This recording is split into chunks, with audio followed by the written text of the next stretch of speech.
Hello friends, welcome to the SNAE medical classes. Today we will discuss regarding antiviral drugs. Antiviral drugs मतलब कोई भी virus के लिए अगर ड्रग्स जो दी जा रही है उसको हम क्या कहते हैं, एंटीवायरल ड्रग्स। अगर हम बात करें कोविड-19 में जो कोविड वायरस था उसके लिए भी क्या दी गई, वो भी एक वायरस था, उसके लिए भी एंटीवायरल जो थेरेपी थी वो बहुत ज़्यादा प्रोवाइड की गई और उसके संग में जो है वो बहुत सारी कॉम्प्लीमेंट्री ड्रग्स भी as per the sign symptoms जो है वो दी गई। लेकिन जो वायरस था उसके लिए क्या दी गई, जो एंटीवायरल ड्रग्स जो थी वो दी गई। नेक्स्ट हम बात करेंगे क्या होती है antiviral drugs. Antiviral drugs are medication that treat viral infection. Antiviral drugs वो ड्रग्स होती हैं जो कि वायरल इन्फेक्शन को ट्रीट करने के लिए दी जाती हैं, ताकि जो वायरस है उसका रेप्लिकेशन जो है वो उसका मतलब वो अमाउंट में जो है वो इंक्रीज़ ना करे, अपनों को वो रेप्लिकेट ना कर पाए, अपने आप को जो है वो डबल ना कर पाए। इसलिए वो क्या दी जाती हैं, एंटीवायरल ड्रग्स जो होती हैं वो दी जाती हैं ताकि उसको इनहिबिट किया जा सके उसका रेप्लिकेशन को। They can be classified based on their target and mode of action. जो ड्रग्स होती हैं, एंटीवायरल ड्रग्स जो होती हैं, उनको एज़ पर द उनका क्या टारगेट है, किस वायरस को किल करने के लिए दी जा रही है, कहाँ पे वायरस है या फिर उसका मोड ऑफ एक्शन क्या है, ठीक है, उसके अकॉर्डिंग जो है उन ड्रग्स को वो क्लासीफाई किया गया। वो किस पे काम कर रही है, किस जगह का पर्टिकुलर वायरस है, उसके लिए एज़ पर द जो है वो एंटीवायरस ड्रग को है वो डिवाइड किया गया। तो क्या है इसका क्लासिफिकेशन। फर्स्ट क्लासिफिकेशन की अगर हम बात करें उसमें आती है न्यूक्लियोसाइड, जिसको हम न्यूक्लियोटाइड एनालॉगस भी बोलते हैं। इसका जो एग्जांपल है वो है साइक्लोविर, जिसको हर्पिस वायरस जो होता है उसको ट्रीट करने के लिए जाती है। नेक्स्ट है टीनोफोबिर, जो है इसका ही एक एग्जाम्पल है। इसका जो एक्शन रहता है वो क्या रहता है, mimic the building block of viral DNA और आरएनए डिस्टर्बिंग रेप्लिकेशन। ये क्या करती है, जो बिल्डिंग ब्लॉक्स बन रहे हैं, वायरस जो है वो अपने आप को रेप्लिकेट करे, चाहे वो डीएनए हो या फिर आरएनए हो, उसका जो रेप्लिकेशन है उसका रेप्लिकेशन जो है वो ना हो पाए, उसको इनहिबिट करने के लिए क्या दी जाती है, न्यूक्लियोसाइड्स जो हैं वो दी जाती हैं। नेक्स्ट वन है हमारी प्रोटीएज इनहिबिटर। प्रोटीएज इनहिबिटर का जो एग्जांपल है वो है रिटोनाविर। इसका क्या काम रहता है, इसका जो एक्शन रहता है, इसका दूसरा एग्जांपल है लोपिनाविर, ठीक है। इनका एक्शन जो है वो क्या रहता है, ये क्या करेगी, ये जो प्रोटीएज होती है, प्रोटीन होती है, वायरस की प्रोटीन होती है, वो क्या करती है, जो वायरस जब इंक्रीज़ करता है तो वो अपना प्रोटीन भी इंक्रीज़ करता है, तो उसका प्रोटीन का जो वायरस होता है उसके लिए उसकी प्रोसेसिंग को रोकने के लिए क्या दी जाती है, प्रोटीएज इनहिबिटर ड्रग्स दी जाती हैं। नेक्स्ट वन हमारी पॉलीमरेज इनहिबिटर। पॉलीमरेज इनहिबिटर जैसे कि उसका एग्जांपल हो गया सोफोसुविर हो गया, रेमडेसिविर हो गया, ये इसके एग्जांपल हैं। जो रेमडेसिविर जो थी, जो सार्स कोविड-2 आया था उसके लिए जो है वो रेमडेसिविर जो है वो बहुत ज़्यादा प्रिस्क्राइब की गई थी, ठीक है। इसका एक्शन क्या रहता है, ये क्या करेगी, जो वायरस का पॉलीमरेज है, पॉलीमरेज चेन रिएक्शन जो हो रहा है उसको पॉलीमराइजेशन जो है वो ना हो पाए, ठीक है, उसको इनहिबिट करने के लिए, उसका जीनोम जो है वो रेप्लिकेट ना हो पाए, ठीक है, उसको रोकने के लिए क्या दी जाती हैं, उसको पॉलीमरेज इनहिबिटर पर्सन को जो है वो दी जाती हैं।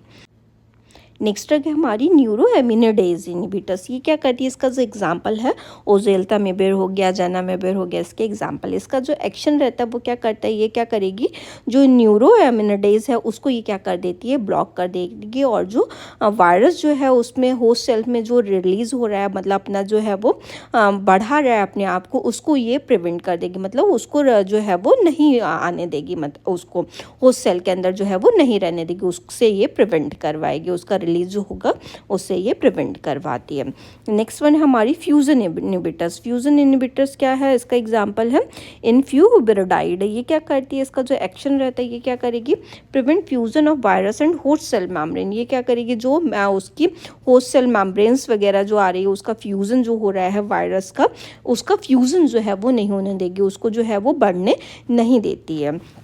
नेक्स्ट वन है एंट्री इनहिबिटर्स। एंट्री इनहिबिटर्स क्या करती है, इसका एग्जांपल है मेराबिरोक। ये क्या करेगी, जो वायरस की एंट्री हो रही है होस्ट सेल के अंदर, ठीक है, जो साइकिल जो कंप्लीट करता है, मोड ऑफ एक्शन वगैरह जो होता है ना, तो उसका ये क्या करने देगा, ये एंट्री ही नहीं करने देगा होस्ट सेल के अंदर, तो ये उसकी एंट्री को ये ब्लॉक कर देती है। नेक्स्ट वन हमारी इंटरफेरॉन्स। इंटरफेरॉन का एग्जांपल है इंटरफेरॉन अल्फा, इंटरफेरॉन बीटा। ये जो है अल्फा सेल्स और बीटा सेल्स जैसे होता है उनके ऊपर ये काम करती है। ये क्या करता है, एक्शन करेंगी, ये क्या करेगा, इम्यून रिस्पॉन्स जो है वायरस के अगेंस्ट जो बॉडी के अंदर अगर ये पर्सन को दे दी जाएंगी तो ये इम्यून सिस्टम को जो है उसके बूस्टअप कर देंगे, ताकि वो इतना पर्सन जो है वो प्रोन टू ना हो कि उसको ये जो कोई भी इन्फेक्शन वगैरह, कोई भी वायरल इन्फेक्शन वगैरह जो है वो लग सके।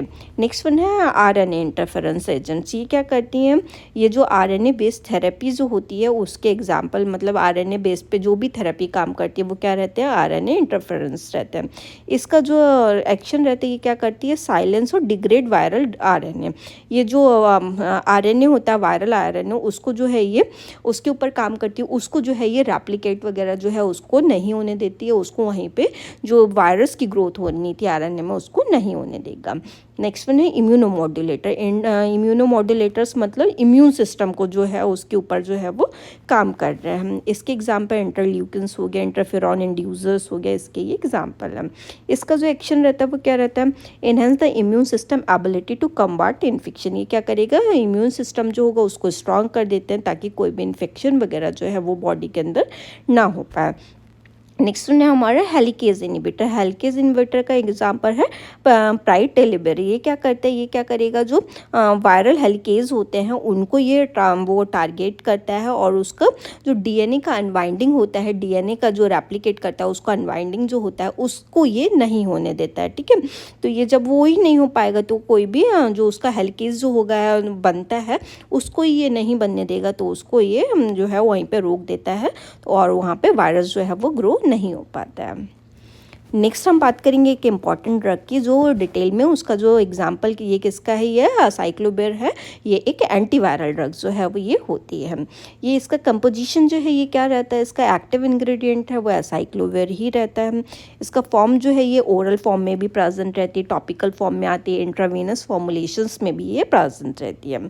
नेक्स्ट इसका एक्शन क्या रहता है, ये जो डीएनए का सिंथेसिस होता है उसको ये रोक देता है होना, और ये as per the as a nucleotide analogues जो है उसके अपोजिट में जो है वो उसकी काम करता है। Specifically effective against herpes simplex virus and the varicella zoster virus. ये जो है मेनली जो किसके अगेंस्ट में काम कर रहा है, अगर किसी को जो एचएसबी जो है उसका इन्फेक्शन हो गया, ठीक है, उसके अगेंस्ट में काम करेगा, या फिर वेरिसेला जोस्टर वायरस का कोई भी इन्फेक्शन हुआ है हम उसके अगेंस्ट में ये काम करता है।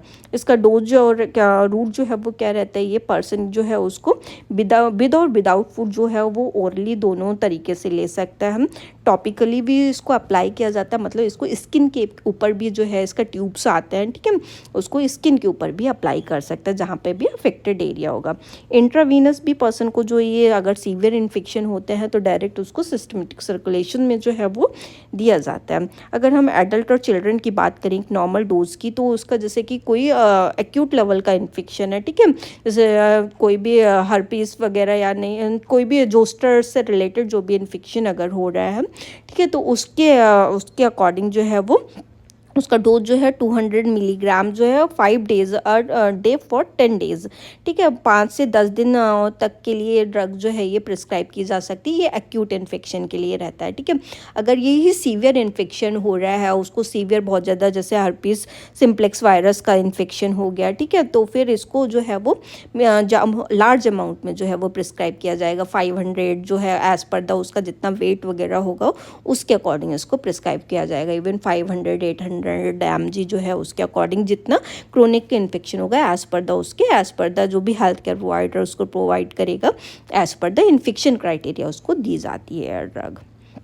नेक्स्ट इंडिकेशंस इसके क्या रहते हैं, जेनाइटल हर्पीस में ये ड्रग दी जाती है, या फिर पर्सन को कोल्ड सोर्स हो रहे हैं उसमें दी जाएगी, चिकन पॉक्स हो रहा है, सिंगलीज हो रही है उसको, या फिर हर्पीस इंसेफेलाइटिस हो रहा है, न्यूनेटल हर्पीस हो रहा है, ऐसी कंडीशन जिसमें वेरिसेला जोस्टर जो है वो रिस्पॉन्सिबल होता है, या ह्यूमन सिम्प्लेक्स वायरस जो है वो रिस्पॉन्सिबल है, ठीक है। ब्रेन का कोई भी इन्फेक्शन अगर उसको हो रहा है, या हर्पीस ऐसा कुछ इन्फेक्शन जो है वो हो रहा है, तो ये ड्रग को प्रिस्क्राइब किया जाता है।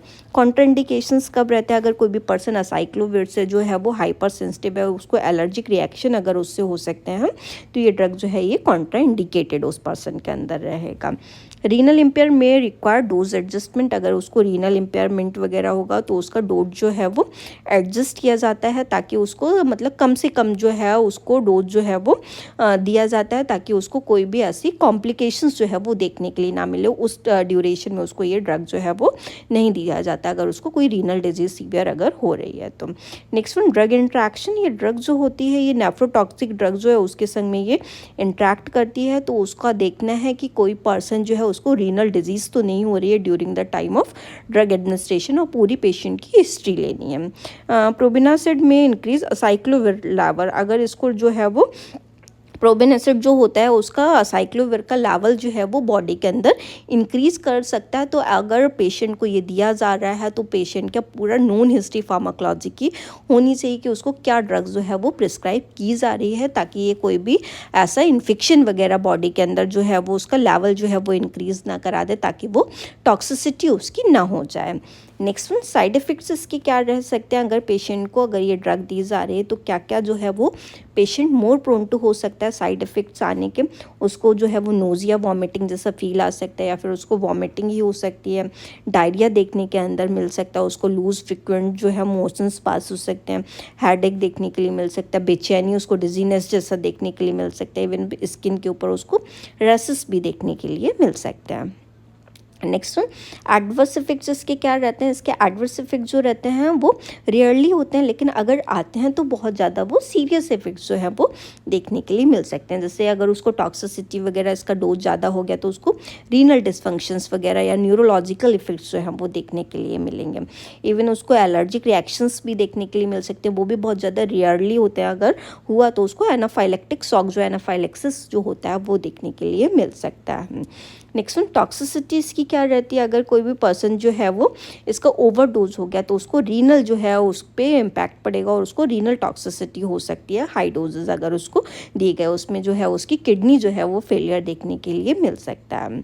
नेक्स्ट, रोल ऑफ नर्स के क्या रोल होंगे अगर इस ड्रग को जो वायरल ड्रग होती हैं साइक्लोविर उसको प्रिस्क्राइब किया जा रहा है तो नर्स क्या रोल प्ले करेगी। एडमिनिस्टर मेडिकेशन पर prescription and monitor for adverse reaction. Person का जो है वो मेडिकेशन जो है किस टाइम पे प्रिस्क्राइब की जानी है, क्या डोज देना है, उसको कैसे करके प्रिस्क्राइब की गई है, कितना डोज है, किस टाइम पे लगानी है, क्या एडवर्स रिएक्शंस कर सकती है, क्या साइड इफेक्ट्स पोटेंशियल्स आ सकते हैं हम, ठीक है। ये सारी चीज़ें नर्स को जो है वो मॉनिटर करनी है। Assess renal function regularly specially in patient with pre existing renal issue. अगर कोई भी पर्सन जो है उसको कोई भी रीनल इशू अगर आ रहा है, अगर इसको ये ड्रग प्रिस्क्राइब की गई, पहले तो प्रिस्क्राइब नहीं की जाती है, अगर प्रिस्क्राइब भी की गई है तो उसका रीनल इश्यूज जो है अगर उसको पहले से, तो उसको मॉनिटर करते रहना है ताकि उसको कोई भी ऐसा कोई भी पोटेंशियल साइड इफेक्ट जो है वो ना आए। अगर आ रहा है तो उसको इनिशियली मैनेज किया जाए। Next, educate the patient on proper administration, potential side effects and the importance of completing prescribed course. Patient को एजुकेट करना है ताकि उस ड्रग का जो है प्रॉपर एडमिनिस्ट्रेशन ड्रग का किया जा सके, सही टाइम पे दिया जा सके, सही रूट से दिया जा सके और उसके कोई साइड इफेक्ट्स वगैरह ना आए, और उसको जो भी प्रिस्क्राइब टाइम पीरियड है, कैसे करके डोज को प्रिस्क्राइब किया गया है, किस रूट से दिया जाना है, किस टाइम पे दिया जाना है, नॉर्मली उसको एक्यूरेट टाइम पे दिया जाना है, उसका इनपुट आउटपुट चार्ट जो है वो मेंटेन करना है। ये सारी नर्स को जो है वो रिस्पॉन्सिबिलिटी कंप्लीट करनी है। Monitor for sign of allergic reaction and provide appropriate intervention. जो नर्स होगी उसके साइन जो एलर्जिक जो आ सकते हैं, ठीक है, उस टाइम पे कोई भी साइड इफेक्ट्स अगर आ रहा है तो उसके लिए भी उसको मॉनिटर करना है ताकि ये सारे साइड इफेक्ट्स अगर आ भी रहे हैं तो उसको इनिशियली जो है तुरंत ही जो है वो मैनेज किया जा सके, और उसको as per the appropriate intervention जो भी उस टाइम पे इनिशियल मैनेजमेंट जो नर्स कर सकती है उसको तुरंत करना, और साथ में ही उसको जो भी फिजिशियन जो है, जो भी हेल्थ केयर टीम प्रोवाइडर्स जो है उसको हेल्थ केयर टीम है उसको भी इन्फॉर्म करना है कि ये चीज़ें जो है वो देखने के लिए मिल रही हैं। उसके लिए अप्रोप्रिएट मैनेजमेंट जो इनिशियल एक्शन जो होगा वो उसको तुरंत ही लेना है।